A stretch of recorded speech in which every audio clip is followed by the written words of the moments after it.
তাহলে আর চুরি করা যাবে না, ডাকাতি করা যাবে না। এজন্য দেখবেন বর্তমান সময়েও এক শ্রেণী আছে যারা বলে রাষ্ট্র কোরআন দিয়ে চলবে, এটা হতে দেওয়া যায় না।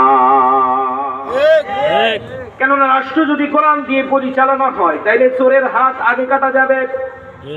আর যদি আপনি গত বছর থেকে বিগত এক যুগের হিসাব কষেন তাহলে দেখতে পারবেন যত বড় মাপের নেতা তত বড় মাপের চোর। কেউ 2000 কোটি, কেউ 5000 কোটি। এখন যারা চুরি করে এরা কি কখনো চাবে নাকি তাদের হাতটা কাটা পড়ে যাক?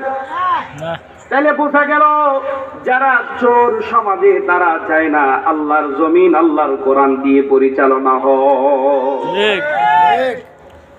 আল্লাহ নবী এই কথাটাই বললেন, লা ইলাহা ইল্লাল্লাহ, আল্লাহ ছাড়া কোনো বিধানদাতা নাই, আল্লাহ ছাড়া কোনো আইনদাতা নাই। সংসদ আল্লাহর আইনে পরিচালিত হবে, রাষ্ট্র আল্লাহর আইনে পরিচালিত হবে। এতদিন পর্যন্ত যারা নবীজিকে ভালোবেসেছিল এখন তারা নবীজির গায়ে পাথর মারা শুরু করে দিল।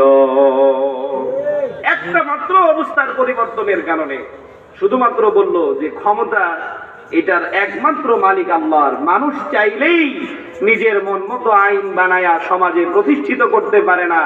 আইন বানানোর দায়িত্বটা রেখেছেন কে? আল্লাহ। মাঝখানে থেমে একটু কথা বুঝে নেন। এই যে মাইকটা যিনি বানিয়েছেন তিনি মাইকের ইঞ্জিনিয়ার। এই মাইকটা কেমনে চলবে এটা বলে দেওয়ার দায়িত্ব কি আমার নাকি ইঞ্জিনিয়ারের? ইঞ্জিনিয়ারের। মোবাইলটা যিনি তৈরি করেছেন এই মোবাইলটা কেমনে চলবে, কোথায় টাচ করলে ফোন যাবে আসবে, এটা বলে দেওয়ার দায়িত্ব কি আমার নাকি ওই মোবাইল যিনি বানিয়েছেন তার? যিনি বানিয়েছেন তার।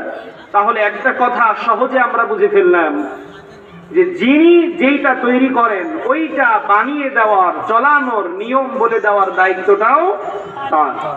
আচ্ছা বলেন তো এই জমিন বানিয়েছেন কে? মানুষকে বানিয়েছেন কে? এই সমাজ তৈরি করে দিয়েছেন কে? তাহলে আল্লাহ কি এত কুমা ইঞ্জিনিয়ার নাকি যে আল্লাহ সমাজ বানাবেন, মানুষ বানাবেন?